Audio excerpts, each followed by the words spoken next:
Bonjour. Est-ce que vous vous souvenez de ça? C'est nul.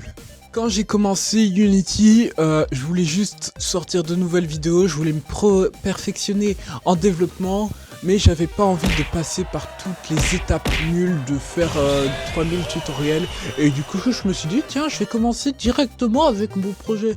Alors dans un sens ça a marché parce que j'ai appris plein de trucs et j'ai réussi à quand même sortir quelque chose. Pas quelque chose de bien, j'ai quand même réussi à sortir quelque chose.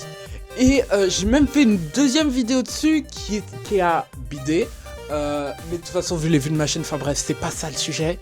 Je me suis dit, je peux pas laisser ça comme ça. Je peux pas laisser ce projet dans cet état, c'est piteux. Honnêtement, c'est piteux. Il y a 6 petits points, ça fait un quart de page sur 70. Je vais me sortir ce jeu. Alors, je l'ai pas sorti dans cet état du coup. Mais je me suis dit, j'ai repris le projet. Et j'ai vraiment tenté de faire quelque chose de bien. Comment on fait quelque chose de mieux? Déjà, on va prendre tout ce qui allait pas. L'arène était beaucoup trop petite. On peut pas se mouvoir correctement. Dès qu'il y a un ennemi, il prend 3/4 de la place. Du coup, on va faire ça x4. Du coup, j'ai agrandi l'arène. Tout est plus large. Le système de shoot est beaucoup mieux, je trouve. Parce que avant, devoir appuyer comme ça, t'avais vite mal au pouce. Là, avec des joysticks, ça me semble beaucoup plus intuitif. Ensuite, le truc qu'il y avait au milieu. Pourquoi besoin d'un truc au milieu? Pourquoi avoir à protéger un truc en plus à la place de juste protéger le joueur? Du coup, j'ai dégagé ça. Et maintenant, on a juste le joueur à protéger.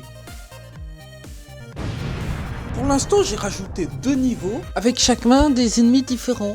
Et tant qu'on y est, aussi un boss. Parce que pourquoi pas, je me suis vraiment embêté à faire des boss. Parce que en vrai, par rapport à faire juste un ennemi principal, bizarrement, faire un boss c'est long. Pourtant, il n'est pas si compliqué technique que ça, mais c'est long quand même. Et j'ai aussi fait un deuxième boss qui, lui, juste te tire dessus, vraiment. Est-ce que, en vrai, au niveau de la difficulté du jeu, je sais pas si c'est difficile, si c'est pas difficile, mais juste, je l'ai fait comme ça, et je me suis pas trop préoccupé de ça. Je cherchais juste à faire quelque chose de potable par rapport au projet qui était avant. En plus, c'est génial parce que j'ai pu y travailler à l'école. Merci l'école, ça, franchement, ça fait plaisir. Et du coup, ensuite, après ça, je me suis dit que j'allais rajouter des améliorations avant de publier le jeu. Du coup, j'ai fait une flopée d'améliorations qui toutes modifient un peu le jeu pour vous donner, tu vois, du gameplay en fait. Pour te donner quelque chose de nouveau. Parce qu'un gameplay qui bouge pas, bah c'est pas intéressant. Genre, on veut pouvoir améliorer, on veut pouvoir faire différent. Quitte à avoir une espèce de flèche jaune fluo qui bouge. Autant avoir un cercle vert fluo qui bouge. Moi je vous le dis, ça me paraît totalement logique.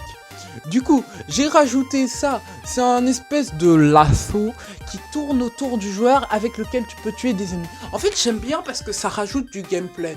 Ça rajoute vraiment une manière de tuer des ennemis et même du coup de l'originalité au jeu, je trouve. Et donc on va rajouter un ulti à ce lasso que tu peux acheter, pas avec du vrai argent, je vous rassure, c'est trop compliqué à mettre en place. Évidemment, c'est ça la seule raison de pourquoi j'en ai pas mis, ça paraît évident. Je vais faire une amélioration qui va permettre d'attirer tous les ennemis autour. Alors, le code, franchement, ce truc, c'est hyper simple. En gros, quand ça entre dans une boîte de collision, je l'ajoute à une liste et tous les objets qui sont dans cette liste, je l'attire vers le lasso. Du coup, c'est super simple en fait. Et j'aime beaucoup comment ça rend. Je trouve que ça fonctionne vraiment super bien. Ensuite, le suivant. J'ai rajouté une espèce d'horloge comme ça, parce que vous voyez, il y a un moment quand tu arrives dans les niveaux, il y a des ennemis dans tous les sens. Alors oui, ça rajoute un côté challenge, ça rajoute un côté un peu bordel que j'aime beaucoup dans les jeux vidéo. Mais j'ai envie de quand même rajouter un moment où le joueur, il va pouvoir, se poser et commencer à passer entre, commencer à dire, oh, je vais tirer sur truc. Du coup, mode slow motion. Genre, tout simplement, niveau code, il n'y a pas plus bête, ça ralentit le jeu Et par contre, ça ralentit pas ton shoot pour pouvoir te permettre de vraiment faire les dingueries que tu souhaites. Et donc, du coup, j'ai décidé de mettre tout ça sur le Play Store. Ça m'a coûté 25 €. En vrai, c'est pas cher, mais ils cherchent vraiment l'argent de nulle part, je trouve. Mais bon, après, c'est Google, bref. Donc, je l'ai posté. Enfin, là, je suis en attente. Mais normalement, quand vous avez cette vidéo, bah, il est sorti. Et du coup, bah, allez voir ça. Surtout que quand je cherche le jeu, je ne le trouve pas. Donc, je sais pas comment je me suis débrouillé niveau référencement, mais... le but pour moi, c'est de m'améliorer en codage et de vous présenter tout ça dans quelque chose de ludique, je suppose. Je sais pas si c'est vraiment ludique, mais c'est le mot que les gens emploient, donc moi aussi à mon tour, je vais l'employer. J'espère donc que cette vidéo vous a plu.